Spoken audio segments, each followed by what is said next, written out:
देवाधिदेव 1008 मूल नायक अतिशयकारी श्री चंद्रप्रभ भगवान की। देवाधिदेव 1008 चिंतामणि श्री पार्श्वनाथ भगवान की। मांगी तुंगी से मोक्ष पधारे श्री राम आदि भगवान की। आचार्य भगवान श्री रविशेन स्वामी की। परम पूज्य अभीक्ष्ण ज्ञानोपयोगी आचार्य भगवान गुरुवर श्री वसुनंदी जी मुनिराज की। सिद्धि नमो अरिहंते नमो आचार्य उपाध्याय नमो साधु नमो जिनेवाणी नमो सूरीवर वसुनंदी नमो। वीर महावीर बोलो जय जय महावीर। वीर महावीर बोलो जय जय महावीर। और हनुमान सीता के पास पहुंच ही गए। रामचंद्र जी का सारा संदेश भी कह सुनाया और सूर्य अस्ताचल की ओर जब हुआ तब हनुमान पहुंच गए विभीषण के महलों में और पुनः रात्रि व्यतीत हुई। सूर्योदय हुआ। विभीषण के महलों में ही हनुमान का भोजन हुआ और उसके पश्चात हनुमान आए अपनी सीता माँ के चरणों में और आकर के उनसे भोजन ग्रहण करने का निवेदन किया। आखिर 11 दिन बिना अन्न जल के जो बिताए थे, 11 उपवास। कहने लगे, माँ आपकी जो प्रतिज्ञा थी अब तो वो पूरी हो गई। अब आप भोजन ग्रहण कीजिए और अब यह समस्त क्षेत्र रामचंद्र जी की आज्ञा में ही माना जाएगा। अतः आप ये विकल्प भी छोड़ दें। आप अपने पति की आज्ञा मानकर ही भोजन ग्रहण करें।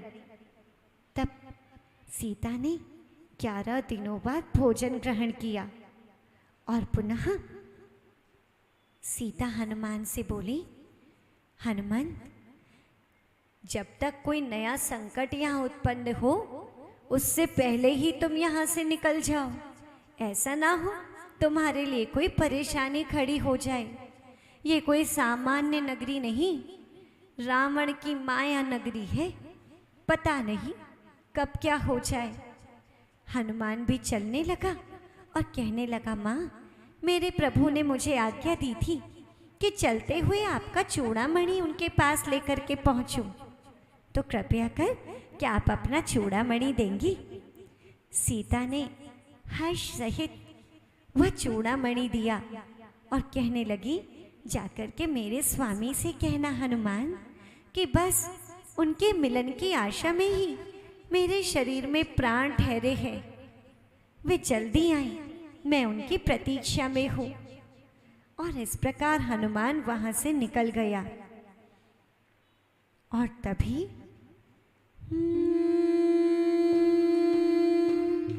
चूड़ामणि लेकर जब चाला,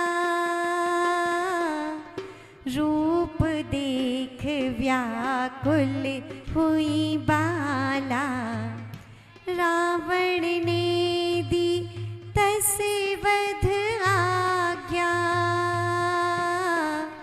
हनुमत ने उद्यान उजाड़ा। जिन शासन अनुगामी की, कथा सुनो शिवगामी की। वीर महावीर बोलो जय जय महावीर। वीर महावीर बोलो जय जय महावीर। जब कामदेव के समान सुंदर रूपधारी हनुमान वहां से निकलने लगे, तभी स्त्रियां उन्हें देखकर विहल हो गईं उनकी चेष्टाएं कुछ अलग अलग होने लगी। सारी बात रावण तक रानियों के माध्यम से और नगर की ये सारी बात उस तक जल्द पहुंच गई। रावण ने तुरंत आज्ञा दी, जाओ पकड़ो उस हनुमान को और उसे प्राण दंड दे।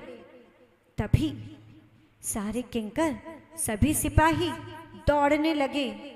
एक अकेले हनुमान और पीछे पीछे सारे आरक्षी सब दौड़ रहे थे। पकड़ो पकड़ो, देखो देखो, ये ही है वो जिसे पकड़ने की आज्ञा दी है। हनुमान तब एक उद्यान से गुजर रहे थे और सैनिक पीछे लेकर के कोई तलवार लेकर आ रहा था, कोई भाला लेकर आ रहा था।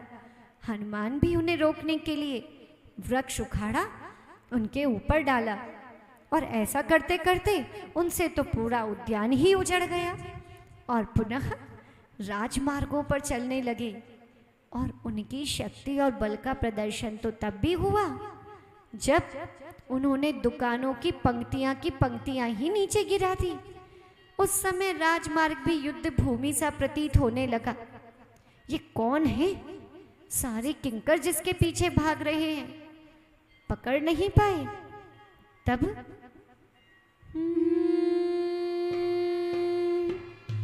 मेघ इंद्र ने हनुमते बांधा, रावण के आगे फिर साधा। लोह सांकली तोड़ के भागा, जैसे मोह तोड़े यति राजा। जिन शासन अनुगामी की, कथा सुनो शिवगामी की। वीर महावीर बोलो जय जय महावीर। वीर महावीर बोलो जय जय महावीर। जब सामान्य सिपाहियों से वे हनुमान पकड़ने में नहीं आए, तब रावण के दोनों पुत्र मेघवाहन और इंद्रजीत हनुमान को पकड़ने के लिए आए और जैसे तैसे करके हनुमान को शक्ति से बांध भी लिया और ले जाकर के रावण के सामने उपस्थित कर दिया। इधर हनुमान गलियों को, मार्गों को देखते हुए जा रहे थे। ऐसा लग ही नहीं रहा था जैसे उन्हें कोई बंदी बनाकर ले जा रहा हो। बड़े प्रसन्न और निराकुल चित्त होकर के रावण के दरबार में पहुंचे और सैनिकों ने, हनुमान ने अभी तक जो भी कार्य किया, महेंद्रपुर के राजा महेंद्र पर उपद्रव करना, गंधर्वराज की 3 कन्याओं के विवाह की अनुमोदना करना, वज्रमुख का वध करना, कोट का ध्वस्त करना, सीता से मिलना, राम का दूत बन करके आना, लंका सुंदरी से विवाह करना, उद्यान नष्ट करना, सारी की सारी बातें रावण को कह सुनाई। और रावण ने कहा, इस दूत को और इस अधम को बांध दो लोहे की सांकलों से, और लोहे की सांकलों से बांधकर इसे नगर के बीचों बीच ले जाकर के प्राण दंड देना। हर व्यक्ति समझ जाए कि रावण का विद्रोह करने वाला बच नहीं सकता। हनुमान को लोहे की सांकलों में भी बांधा गया, किंतु कुछ ही क्षण हुए। हनुमान बलशाली, जो पेड़ उखाड़ सकते हैं, दुकानें तोड़ सकते हैं, उन्होंने तुरंत लोहे की सांकलें तोड़ डाली और सीधे रावण के महलों से ऊपर आकाश मार्ग में उड़ते हुए केवल गए नहीं, जाते जाते रावण का पूरा महल ध्वस्त कर गए। केवल खंबे खड़े रह गए, बाकी सब नीचे आ गया और पुनः सीधे पहुंच गए रामचंद्र जी के पास, क्योंकि विद्याधरों के पास मुख्यतः से आकाश कामिनी विद्या होती ही है। जब राम के पास पहुंचे, राम को पहुंच करके सारा समाचार सुनाया। राम ने पूछा, क्या सचमुच में सीता जीवित है? क्या उसने मेरे समाचार सुने? क्या मेरे लिए संदेश भी भिजवाया है? बताओ तो सही। हनुमान, जिसकी आंखों में आंसू थे, कहने लगा, हाँ स्वामी, सीता माँ जिंदा है, जीवित है, किंतु आपकी याद में बहुत विह्वल है। वियोग में कृशोदरी हो चुकी है। 11 दिन से कुछ भी ग्रहण नहीं किया था। दिन रात केवल और केवल आंसुओं में ही भिगाती है। राम सुनकर के बड़े चिंतित हो गए, आकुल व्याकुल हो गए और अपने जीवन की निंदा करने लगे। राम को विहल देखकर हनुमान कहने लगे, प्रभु, जब तक भामंडल नहीं आते, उन्हें देर हो रही है, तब तक हम ही पहुंचते हैं और लंका पर आक्रमण करते हैं। तभी सिंहनाद देखकर बोलने लगा, अरे हनुमान, ये कैसी बात कर रहे हो? तुम जानते हो तुम अभी अभी जो लंका को ध्वस्त करके चले आए हो, रावण कितना गुस्सा होगा। तुम्हारा तो कुछ बिगड़ा नहीं, अगर उसका गुस्सा हमारे ऊपर उतर गया तो हमारे तो प्राण ही चले जाएंगे, इसलिए अभी रुकना चाहिए। ये सुनकर के चंद्रमरीचि नाम का विद्याधर बोला, अरे अरे सिंहनाथ, इतना क्यों डरते हो? तुम तो ऐसे डर रहे हो जैसे जंगल में कोई मृग एक शेर से डरता हो। अरे रावण पर स्त्री लोलुपी, उसे अपने जीवन की चिंता होनी चाहिए। डरे वो जो गलत करे, जो सही के साथ है उनको क्या डरने की आवश्यकता। इस प्रकार चंद्रमरीचि के शब्द सुनकर राम, जिनकी भ्रकुटी चढ़ी हुई थी, गुस्सा से चेहरा तमतमा रहा था, जाने को व्याकुल थे। और चंद्रमरीचि के शब्दों का बल पाकर सभी लोगों ने उस समय निर्णय किया। और क्या हुआ? लंका को विद्याधर चाले, जीते समुद्र सुबेल हुसारे। हंस नगरी में जीत हंस रथ, भामंडल भी आए तब सब, जिन शासन अनुगामी की। कथा सुनो शिवगामी की, वीर महावीर बोलो जय जय महावीर। वीर महावीर बोलो जय जय महावीर।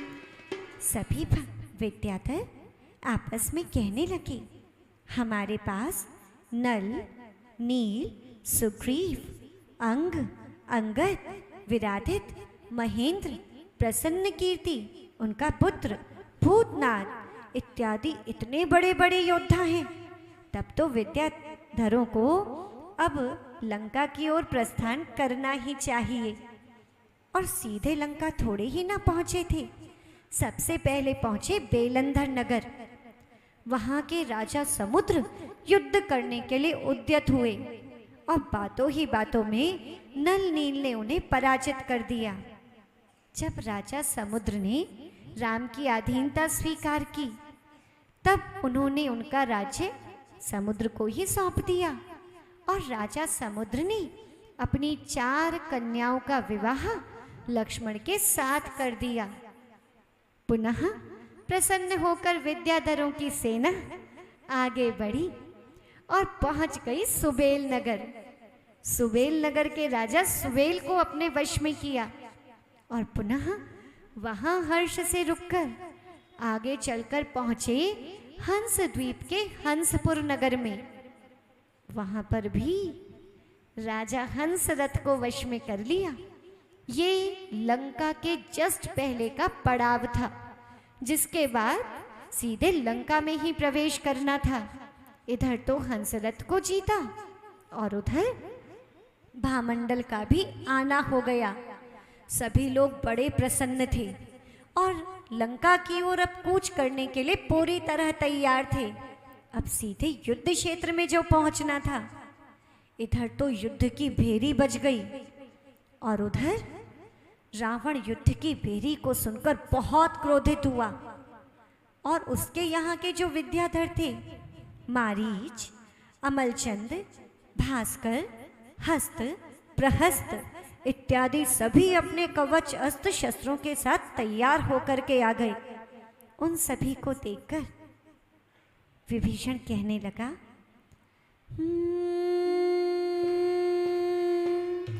इंद्र समा वैभव की धारी, लौटा दो सीता मनहारी। क्या अधिकार जो ऐसे बोले, इंद्रजीत कहे पहले तोले। जिन शासन अनुगामी की, कथा सुनो शिवगामी की। वीर महावीर बोलो जय जय महावीर, वीर महावीर बोलो जय जय महावीर। तब विभीषण ने रावण से कहा, अहो राजन, आप कितनी निर्मल कीर्ति के धारक हैं। आपने 3 खंडों पर विजय प्राप्त की है। आप सभी पर अपना शासन कर रहे हैं। आपके जैसा बल और आपके जैसा वैभव अन्य किसी के पास कहाँ। आपके वैभव की तुलना इंद्र से की जाती है। आपके पास किस चीज़ की कमी है। पर स्त्री का हरण कर उसके लोभ में क्यों अपनी कीर्ति को मलिन कर रहे हैं। मेरी बात मानिए, सीता को लौटा दीजिए, अभी भी देर नहीं हुई। जब विभीषण रावण से कहने लगे कि यदि आप अभी भी सीता को लौटा दें तो आपकी निर्मल कीर्ति स्थिर रहेगी। इतनी बात विभीषण को कहना ही था। इधर पिता भक्त इंद्रजीत ने अपने पिता की ओर देखा और विभीषण की ओर देखा और उठ खड़े होकर कहने लगे, काका, आपको क्या अधिकार है जो आप इस प्रकार राजन से शब्द कहें। आप कहने से पहले अपने शब्दों को देख लें। अरे, यदि उन्हें पसंद है, वे नारी उन्हें चाहिए, तो इसमें परेशानी की क्या बात है। एक स्त्री ही तो है। विभीषण क्रोधित होते हुए बोला, तू रावण का पुत्र नहीं, तू वास्तव में उसका शत्रु है। जो सही शिक्षा ना दे पाए वो शत्रु नहीं तो और क्या है। क्या तू इसके अहित को देख नहीं पा रहा। अरे, तेरा पिता केवल सीता को लंका में नहीं लेकर के आया, बल्कि लंका को नाश करने वाली विष की बेल को लेकर के आया है। समझता नहीं। विभीषण के इन क्रोध भरे शब्दों को सुनकर रावण ने तलवार निकाली। इधर रावण ने तलवार निकाली और इधर विभीषण ने खंबा उखाड़ लिया। दोनों में युद्ध की तैयारी थी। मंत्रियों ने दोनों भाइयों को बड़ी मुश्किल से रोका और पुनः गुस्सा जब शांत नहीं हुआ तब रावण कहने लगा, निकल जा दुष्ट, मेरी लंका में रहने का तेरा कोई अधिकार नहीं। जब तू अपने राजा की भावना नहीं समझ सकता तो उसके शासन में रह के क्या करेगा। और यदि तू एक क्षण भी यहाँ रुका तो मेरे द्वारा मारा जाएगा। विभीषण भी कहने लगा, हाँ हाँ, मैं भी रत्नश्रवा का पुत्र हूँ, मुझे भी तुम्हारे यहाँ रुकना नहीं है। मैं ऐसे अनीति, अन्याय और अत्याचार का साथ नहीं दे सकता। इस प्रकार कहकर के विभीषण अपनी 30 अक्षौहिणी सेना लेकर के राम के पास पहुंचने लगा और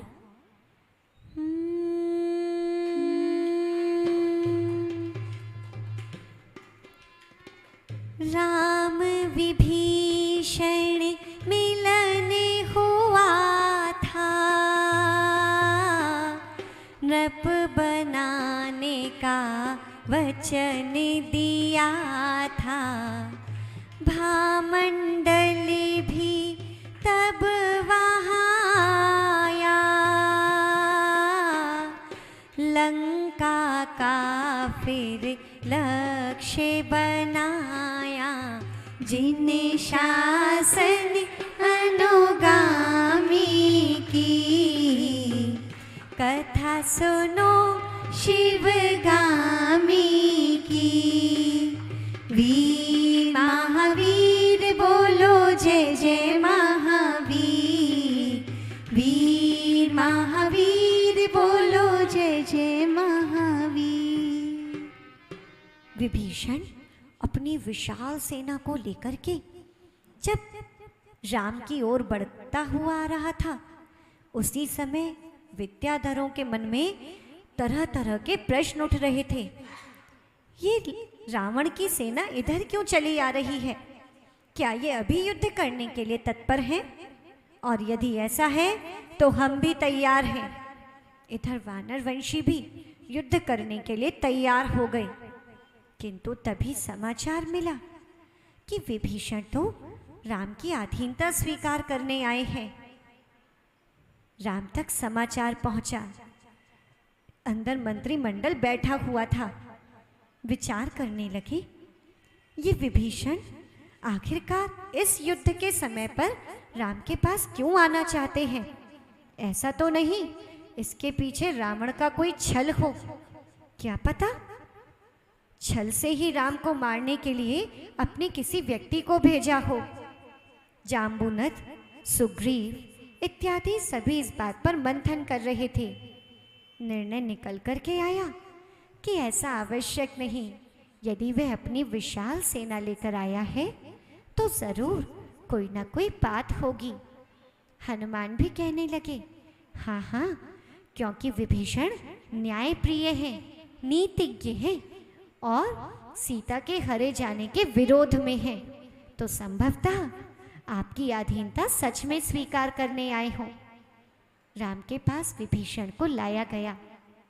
दोनों का परस्पर स्नेह वार्तालाप हुआ और राम ने वचन भी दिया कि इस लंका का राजा बाद में विभीषण को ही मनाएंगे। इस प्रकार भामंडल भी तब वहां पर आ गया और 8 दिन रुक कर के तब लंका में युद्ध के लिए सभी लोग निकल गए। बहुत बड़ी सेना, इधर रावण की 4000 अक्षौहिणी सेना थी और सुग्रीव की मात्र 1000 अक्षौहिणी सेना थी। नगर में तरह तरह की बातें चलने लगी। अरे अरे देखो, अब ये वानर लड़ने आए हैं। बताओ, क्या हम राक्षसों का ये वानर सामने कर पाएंगे? इतनी सी टुकड़ी लेकर के चले आए। अरे ये भी किस भूमि गोचरी के बातों में आ गए। और कुछ लोग चर्चा कर रहे थे, ऐसा मत कहना, एक अकेले विद्याधर वानर वंशी की ताकत नहीं देखी। हनुमान आए थे, पूरी लंका को ध्वस्त करके चले गए। उनकी ताकत को कम आंकना मूर्खता होगी। जिसकी जैसे विचार उसकी वैसी चर्चाएं। उसी समय कुछ योद्धा घर से निकल रहे थे। तरह तरह की वार्ताएं वहां भी चल रही थी। कोई स्त्री कह रही थी, स्वामी, मैंने कभी नहीं देखा कि मेरे पति हार करके आए। और पति की बात तो दूर, यदि कोई दूसरा भी पराजित होकर के आए तो मैं उस स्त्री को पसंद नहीं करती, अतः जीत कर आना। कोई कह रही थी, पीठ दिखाकर मत आना। तरह तरह के वार्तालाप चल रहे थे। आखिरकार वानर वंशियों की सेना और राक्षस वंशियों की सेना आमने सामने युद्ध क्षेत्र में आकर के खड़े हो गई। और फिर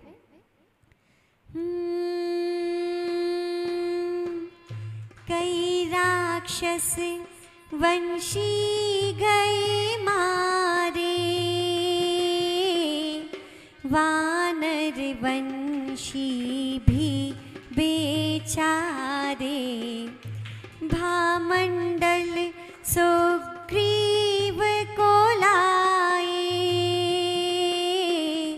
तिन हर कर तस प्राण बचाए, जिन शासन अनुगामी की, कथा सुनो शिवगामी की।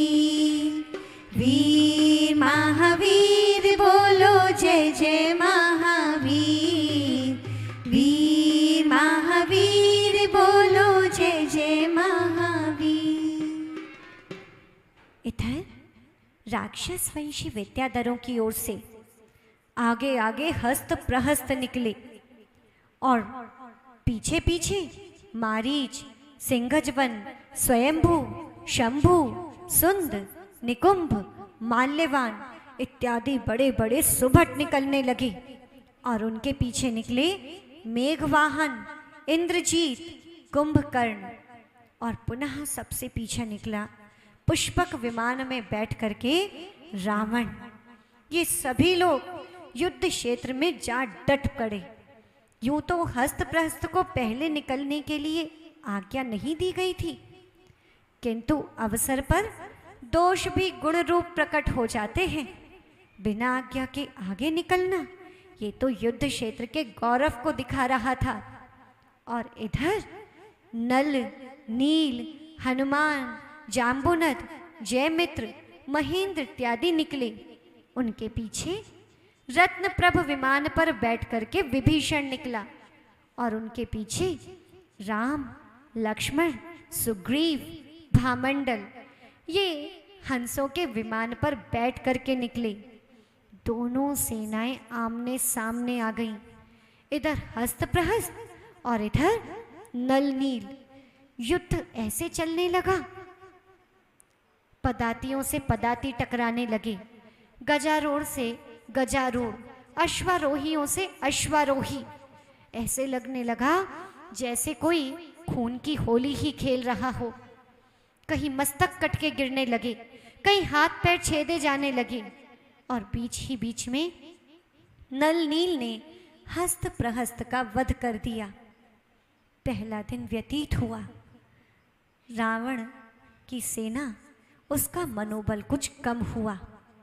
दूसरे दिन उतने ही तीव्र आघात के साथ राक्षस वंशियों ने फिर विद्याधर वानर वंशियों पर वार किया और अब वानर वंशियों की सेना पीछे हटने लगी। उनकी सेना नष्ट होती जा रही थी। तभी सुग्रीव कवच पहन करके तैयार होने लगा और हनुमान स्वर्ण में रथ पर सवार होकर के आगे आया। हनुमान ने उस समय राक्षस वंशी माली के साथ भयंकर युद्ध किया और माली का वध किया। माली का वध रावण के लिए बड़ा आघात था।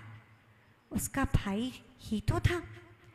पुनः हनुमान के सामने वज्रोधर आया।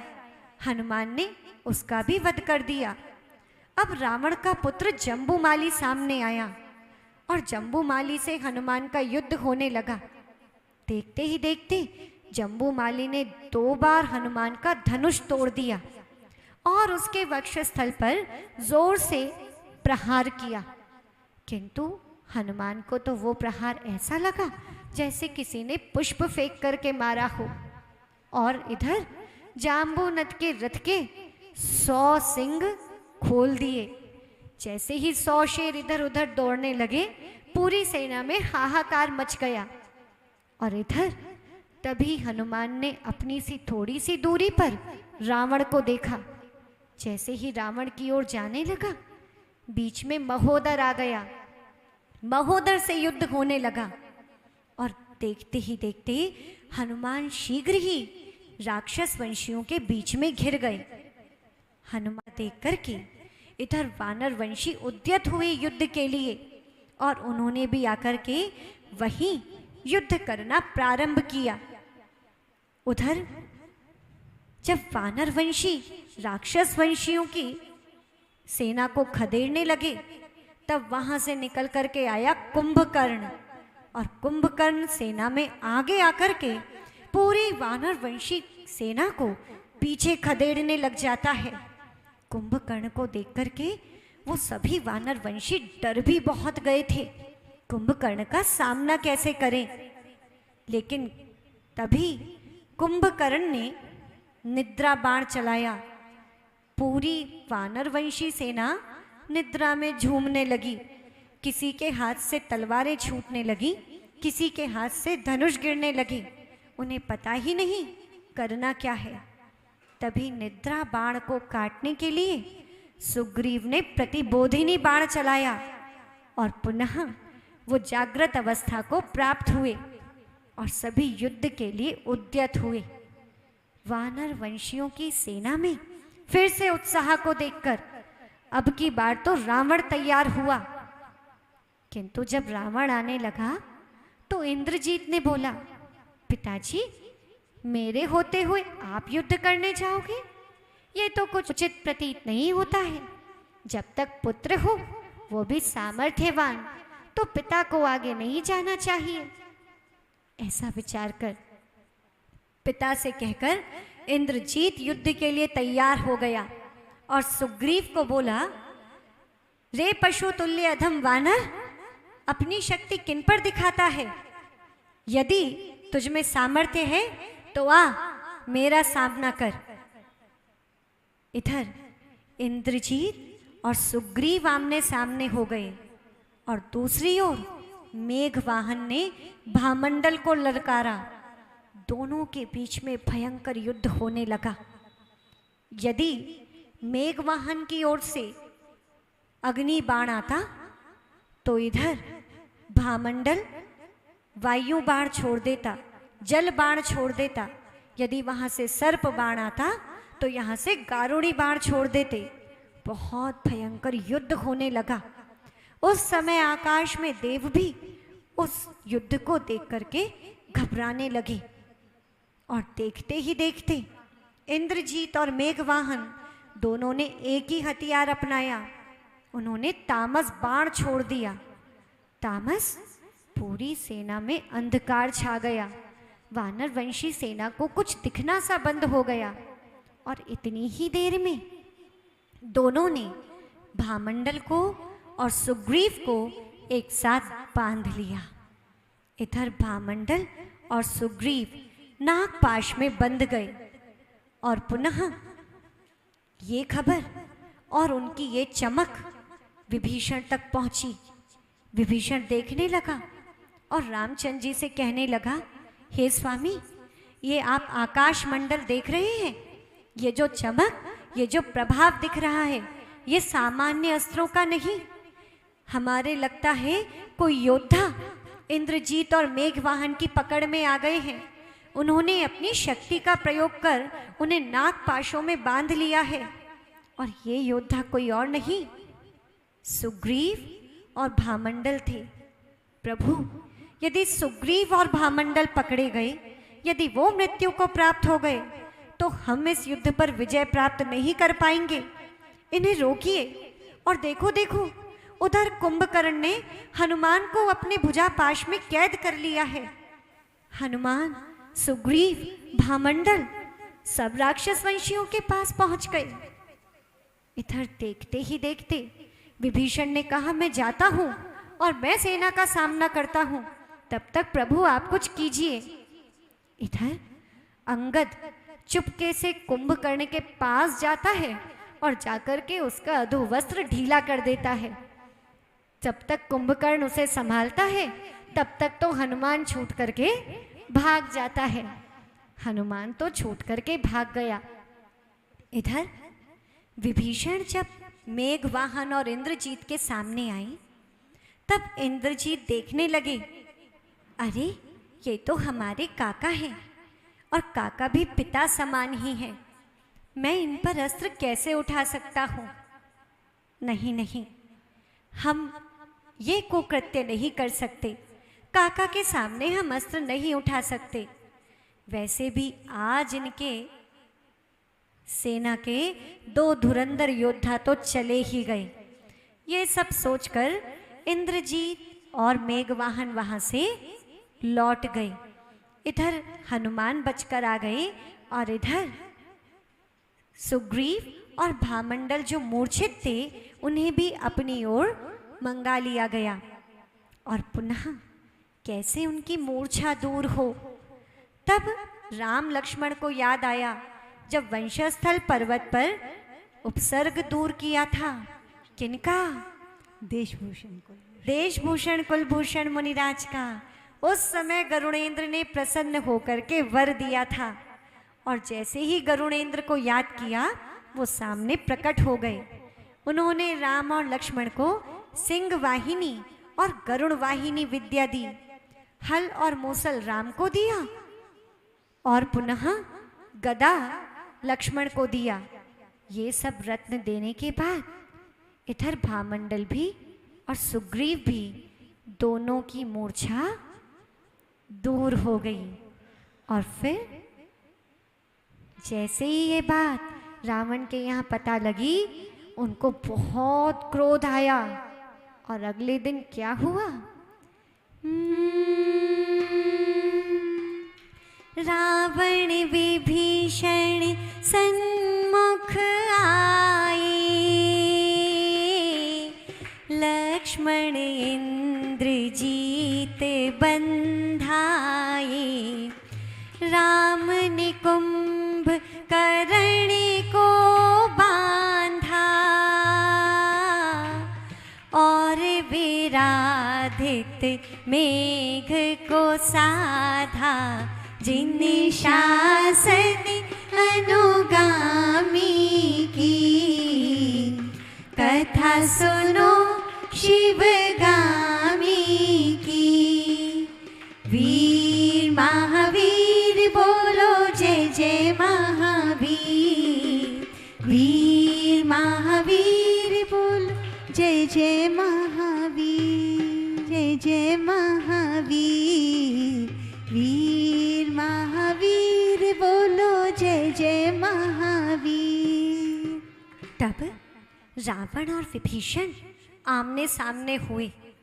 अपने छोटे भाई को देखकर रावण को बहुत गुस्सा आया और कहने लगा, रे मूर्ख, मिल गई तेरे मन को चैन, जाकर के मिल गया भूमि गोचरियों के साथ। तुझे शर्म नहीं आती? अपने भाई का, अपने राज्य का साथ छोड़ सामने जाकर के मिला। विभीषण ने कहा, भाई मैं तो आज भी भाई का कर्तव्य निभाने को तैयार हूँ। मैं आज भी तुम्हारे पास आने को तैयार हूँ और जो शब्द मैंने पहले किए थे आपके कल्याण के लिए वही शब्द कहता हूँ। भाई अभी भी देर नहीं हुई, अभी भी सीता को वापस कर दो। राम बहुत दयालु हैं, वो तुम्हें कोई कष्ट नहीं देंगे, क्यों बैर मोल लेते हो? किंतु इन शब्दों को सुनकर रावण को और क्रोध आ गया और पुनः युद्ध प्रारंभ हो गया।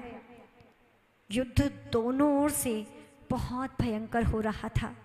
रक्त जो शरीर से बह रहा था, युद्ध स्थल में उस गिरते हुए रक्त से कीचड़ मच गई। इतना रक्त उस समय प्रवाहित हो रहा था। कहीं लोगों के धड़ पड़े थे, कहीं लोगों के सिर पड़े थे, कहीं पर टूटे हुए अस्त्र शस्त्र पड़े थे। कोई चिल्ला रहा था, कोई कर्रा रहा था, कोई गुस्से में आ रहा था तो कोई भयभीत था। सभी प्रकार के भाव देखने में आ रहे थे। जो अंतिम श्वासें ले रहा था, कोई उस समय भगवान का नाम ले रहा था, कोई अपने घर वालों को याद कर रहा था। उसी समय लक्ष्मण इंद्रजीत के सामने था और लक्ष्मण ने देखते ही देखते इंद्रजीत को बांध लिया। राम कुंभकर्ण के सामने थे, उन्होंने कुंभकर्ण को बांध लिया और विराधित जो मेघवाहन के सामने थे उन्होंने मेघवाहन को बांध लिया। इस प्रकार आज वानर वंशी विद्याधरों ने राक्षस वंशी 3 विद्याधरों को बांधा और अपने शिविर में लेकर के आ गई।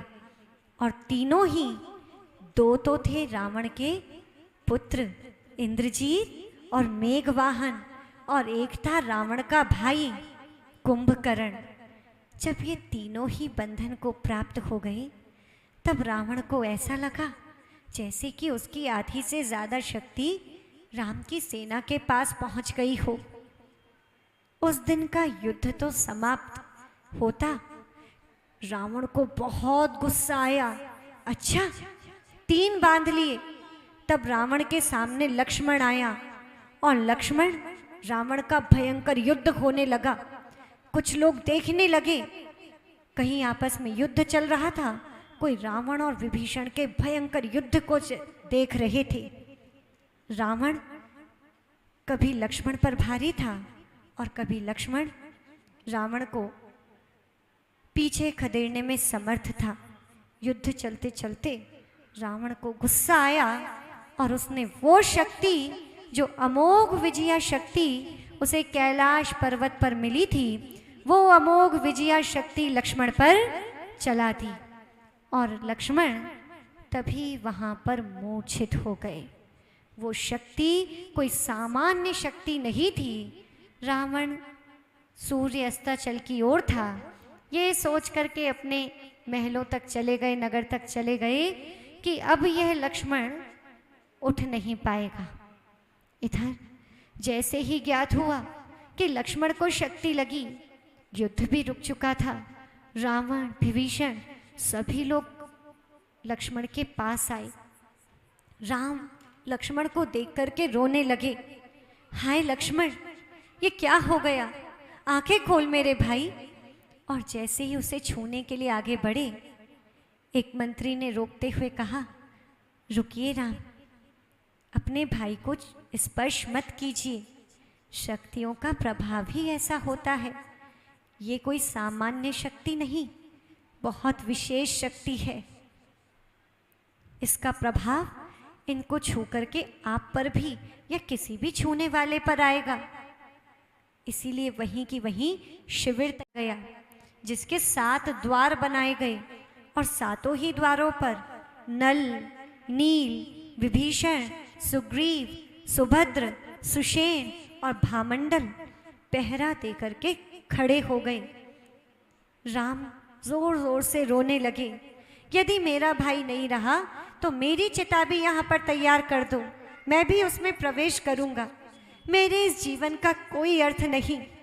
भाई, यदि मुझे पता होता कि तेरे प्राण इस युद्ध में खोएंगे तो मैं कदाचित भी इस युद्ध को नहीं लड़ता। पास में खड़े हुए विद्याधर सांत्वना दिलाने लगे। धैर्य रखिए राम, धैर्य रखिए।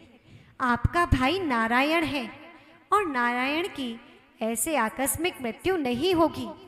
किंतु हाँ, ये बात तो ज़रूर है कि इसको जीवित करने का, इस शक्ति को भगाने का जल्दी से जल्दी प्रयत्न करना चाहिए। किंतु कैसे कैसे ये प्रयत्न करें? सभी लोग आपस में वार्ता करने लगे। तभी एक व्यक्ति राम के शिविर की ओर आया। लेकिन वो व्यक्ति कौन है? लक्ष्मण को मारने आया है या लक्ष्मण को बचाने आया है, या इसका लक्ष्मण से कुछ लेना देना है भी या नहीं भी, इस सब को आज तो नहीं देखेंगे। रात तो लक्ष्मण को भी व्यतीत करनी है, रात्रि आपको भी व्यतीत करनी है। कल ही इस घटना को देखेंगे। आज के लिए इतना ही। सेथे नमो अरिहंत नमो, आचार्य उपाध्याय नमो, साधु नमो जिनवाणी नमो, सूरिवर वसुनंदी नमो। वी महावीर बोलो जय जय महावीर, वी महावीर बोलो। बोलिए वर्तमान जिन शासन नायक भगवान महावीर स्वामी की। मांगी तुंगी से मोक्ष पधारे श्री राम आदि भगवान की। परम पूज्य आचार्य गुरुवर श्री वसुनंदी जी मुनिराज की।